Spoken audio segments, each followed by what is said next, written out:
శ్రీమహాగణాధిపతయే నమః. ఓం గురుభ్యో నమః. ఓం శ్రీమాత్రే నమః.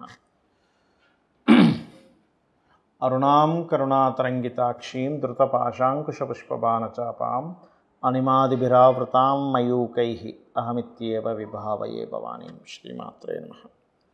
ప్రేక్షకులకి ఆ లలితాంబిక అమ్మవారి యొక్క అనుగ్రహం పరిపూర్ణంగా కలగాలని మనస్ఫూర్తి కోరుకుంటూ మనం ఈరోజు ఈ యొక్క 10వ తేదీ ఆగస్టు నుంచి 16వ తేదీ వరకు ఉన్నటువంటి గ్రహస్థితి ఏ విధంగా ఉంది. ముఖ్యంగా చంద్రుడు కుంభరాశి నుంచి మేషరాశి వరకు సంచారం జరుగుతూ ఉంటుంది ఈ వారం మొత్తము కూడా. ఇక కుంభంలో రాహువు, మీనంలో వక్రించిన శని, మరియు అదేవిధంగా మిథున రాశిలో గురువు, దాంతోపాటు వృషభాధిపతి అయినటువంటి శుక్రుడు, వృషభ తులాలకు అధిపతి అయిన శుక్రుడు మనకి గురువుతో కలిసి ఉన్నాడు.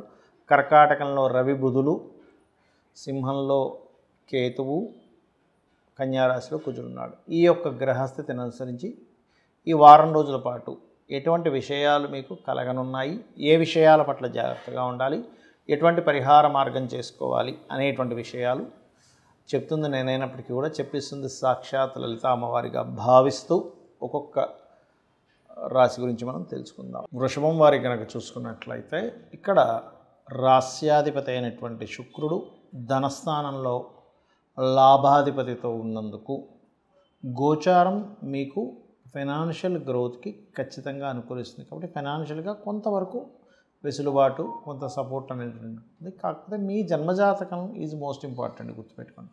పర్సనల్ చార్ట్లు ఏముందని కూడా చూసుకుంటూ ఉండాలి. అలాగే 3లో ఉన్నటువంటి రవి బుధుడితో కలిసి ఉన్నందుకు కొంత ధైర్యంగా కొన్ని పనులు సాగించడం కానివ్వండి, మెడికల్ లేకపోతే మెడికల్ రిలేటెడ్ వాటిలో మధ్యవర్తిత్వంగా ఉండడం వల్ల ధనయోగం కలగడం కానివ్వండి, ఇటువంటివన్నీ ఉంటాయి. కాకపోతే ఇక్కడ 4లో కేతు ఉన్నందుకు, కొంచెం 4లో కేతు ఉండడము, 3వ స్థానంలో బుధుడు ఉన్నందుకు విద్యార్థులకి 3లో అధిక గ్రహాలు ఉన్నప్పుడు ఏమవుతుందంటే విద్యా సంబంధించినటువంటి విషయంలో కొద్దిగా స్ట్రెస్ అనేటువంటిది ఉంటూ ఉంటుంది. అలాగే ఆలోచన స్థానము, ఫ్రెండ్స్, లవ్ అఫైర్సు, ఇటువంటి విషయాల పట్ల కూడా కొంతవరకు స్ట్రెస్, అంటే షేర్ మార్కెటింగు. పంచమ స్థానంలో ఎప్పుడైతే వ్యయాధిపతి, సప్తమాధిపతి ఉన్నాడో, పంచమం అనేటువంటి షేర్ మార్కెట్లోకి ఒకసారి తొందరపడి ఇన్వెస్ట్మెంట్స్ చేయడం, అగ్రెసివ్గా షేర్ మార్కెట్లోకి ఎంటర్ అయ్యి అగ్రెసివ్గా ట్రేడింగ్ చేస్తుంటారు. అటువంటివి పొరపాటును కూడా పనికి రావు, గుర్తుపెట్టుకోండి. రుణం మూలంగా అంటే క్రెడిట్స్ మీకు లభించడము, ఇటువంటివి మాత్రం ఖచ్చితంగా బాగున్నాయి, అందులో ఎటువంటి సందేహం లేదు, గుర్తుపెట్టుకోండి. అలాగే కొద్దిగా వివాహం, అంటే ప్రేమించిన వారిని వివాహం చేసుకోవాలనేటువంటి విషయంలో కొంతవరకు స్ట్రెస్ ఉంటుంది.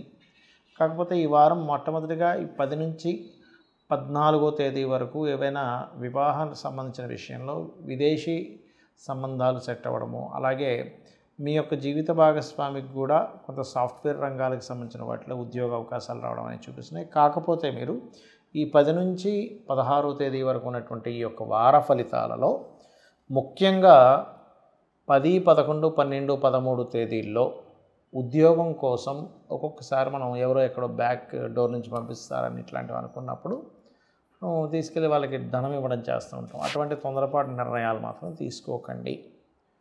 అదేవిధంగా మీరు చేయవలసిన దేవతారాధన లక్ష్మీ నరసింహస్వామి ఆరాధన, లక్ష్మీ నరసింహస్వామి కరావలంబ స్తోత్రము, కాస్త కందులు దానంగా ఇస్తూ ఉండండి, అన్ని విధాలా బాగుంటుంది. చాలామందికి ఉన్నటువంటి సందేహం ఏమిటి అంటే వాస్తు చూపించుకోవాలంటే తెలియని ఒక భయం ఉంది. ఏమిటది అంటే వాస్తు అనగానే వాస్తు చూసేటువంటి పండితులు వచ్చేసి ఇది కూల్చేయండి, అది కూల్చేయండి అంటారని. కానీ ఎక్కడ కూడా కూల్చేటువంటి విధానం లేదు.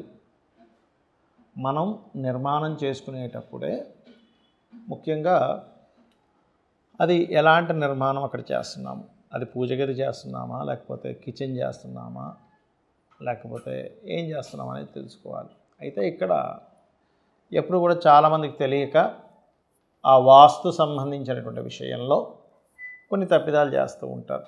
ఆ ఇల్లు బాగానే ఉంటుంది కానీ వాళ్ళకి పనికి రాదు. ఇది స్టెప్ బై స్టెప్గా మనం చూసుకుంటే మొట్టమొదటిగా మీరు ఎప్పుడైనా ఒక స్వగృహం కానీ లేనట్లయితే రెంట్ హౌస్కి వెళ్ళినా కూడా మీ పేరులో మీదే పేరు, అంటే ఉదాహరణకి ఆ నుంచి అమ్మ, అక్షయ్, ఆదిత్య, అనిరుద్ధ్ ఇలా పేర్లు ఉన్నాయి. ఆ వర్గంలోకి వస్తుంది. ఆ, కా, చ, ట, త, ప ఇలా ఉంటాయి.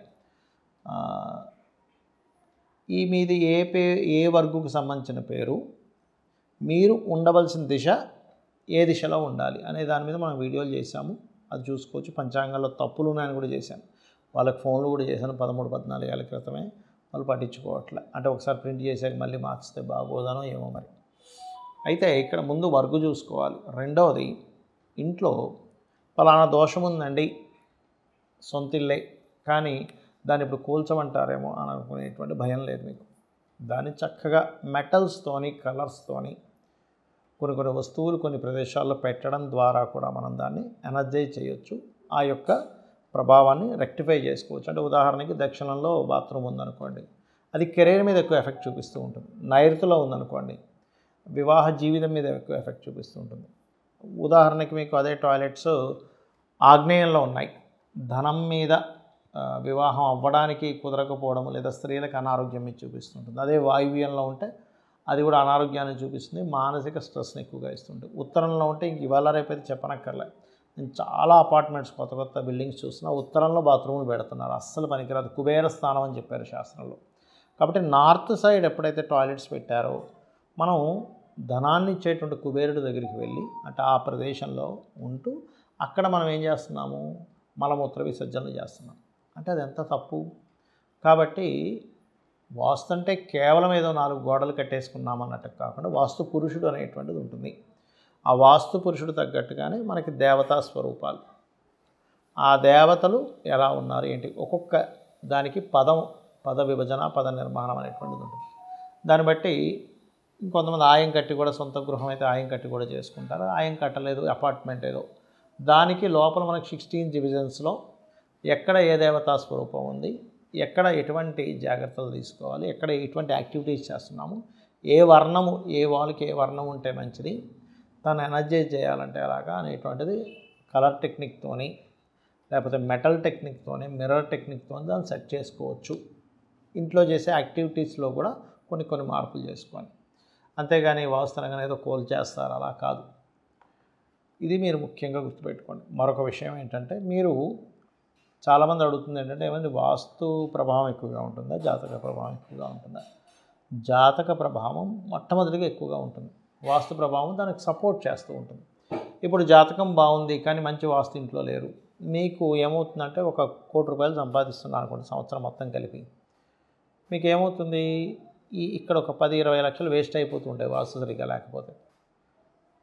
లేదా నెలకు ఒక 50,000 తెచ్చుకుంటున్నాడు ఒక వ్యక్తి, వాస్తు సరిగ్గా లేకపోతే 10-15,000 వేస్టేజ్ అయిపోతూ ఉంటుంది. అదే వాస్తు బాగుంటే వేస్టేజ్ అనేది జరగదు. అలా కాదు, వాస్తు బాగుంది, జాతకము బాగుంది, అప్పుడు అన్నీ పర్ఫెక్ట్గా, అంటే అనవసరమైన అనారోగ్యాలకు ధనం పెట్టడం ఇట్లాంటివి ఏమీ జరగవు. మనకి జాతకం బాగాలేదు కానీ వాస్తు బాగుంది, అప్పుడు ఏమవుతుందంటే జాతకంలో ఉండే దోషాన్ని తట్టుకునే శక్తి వస్తుంది మంచి వాస్తు ఇంట్లో ఉండడం వల్ల. కాబట్టి ఏంటి, అన్నిటికంటే ముఖ్యం జాతకం. వాస్తు సపోర్టింగ్ అనుకోవాలి. ఆ వాస్తుని మనం వర్గు, మనకి ఏ డైరెక్షన్ పనికి వస్తుంది, ఎక్కడ పదం ఉంది అంటే పదపరంగా ద్వారం ఉందా లేదా, ఈస్ట్ అంటే ఊరికనే ఈస్ట్ అని కాదు, ఈస్ట్లో జయా ఇంద్రాలో ఉందా, లేకపోతే సౌత్లో ఎక్కడుంది, నార్త్ వెస్ట్లో ఎక్కడుంది, నార్త్లో ఎలా ఉందని చూసుకోవాలి. ఇంట్లో రంగులు చూసుకోవాలి, ఇంట్లో ఏ యాక్టివిటీ ఎక్కడ చేస్తున్నామని చూసుకోవాలి. అగ్ని, మనకేంటంటే పంచభూతాలు, మనకి భూమి, అగ్ని, వాయువు, జలము, ఈ యొక్క తత్వాలు ఏవైతే ఉంటాయో, అగ్నితత్వము, వాయుతత్వము, భూతత్వము, జలతత్వము, ఆకాశతత్వం, ఈ పంచతత్వాలు ఇన్బ్యాలెన్స్డ్గా ఉన్నాయా, బ్యాలెన్స్డ్గా ఉన్నాయా అనేటువంటి దాన్ని నీట్గా ప్లాన్ వేసి శక్తి చక్రాన్ని అప్లై చేసి ఎక్కడెక్కడ ఏ దేవతా స్వరూపాలని చూసి చెప్పాలి. కానీ ఏదో రఫ్గా ఇది అనుకుంటే అది సరైనటువంటిది కాదు.